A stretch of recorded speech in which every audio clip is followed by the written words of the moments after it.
I think it should be mandatory for someone who unilaterally wants to leave a good marriage with children involved to get mandatory psychological testing, and if necessary, probably would be counseling.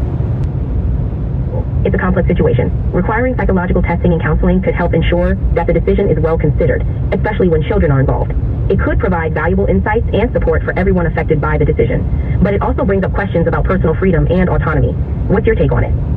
Well, I think that personal freedom and autonomy shouldn't really take precedence over somebody making the decision to have kids. If you decide to have kids, you now need to take on that responsibility. And if you unilaterally want to stop being a parent, as in stop being a couple with your other parent, then I think that you should be held responsible, face consequences, and have accountability for that action. Yeah, it's a complex issue. Parenting comes with responsibilities, and the decision to leave a marriage impacts more than just the couple, especially with kids involved. There's definitely a need for accountability, but it's a fine balance with personal freedom too.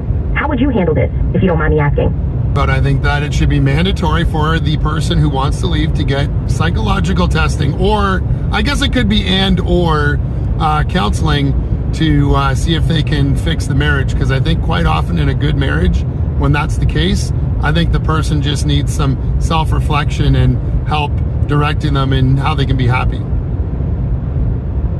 I see your point. Enforcing psychological testing or counseling might offer the opportunity for reflection and resolution. It could help individuals make more informed decisions, especially when children are involved. It's about balancing personal freedom with the responsibility that comes with parenting. What are your thoughts on how this could be implemented, considering various circumstances and the potential complexities? Well, I think it could just become part of the getting a marriage license and laws that are out there stating that, hey, if you get married and you want to get a divorce, if you have children, you will be subjected to psychological testing and or counseling. It sounds like you're proposing a system where marriage laws would include measures to ensure the well-being of the family, especially the children, before a divorce. It's an interesting idea, aiming to prioritize mental health and family stability.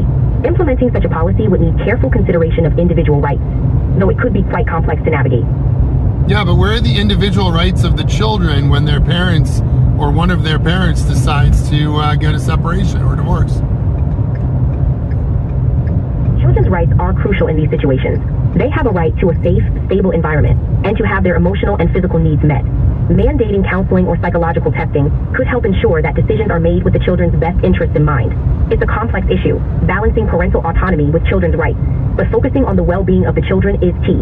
Well, I already answered that question, so this is all for now, but I will come back later. Bye.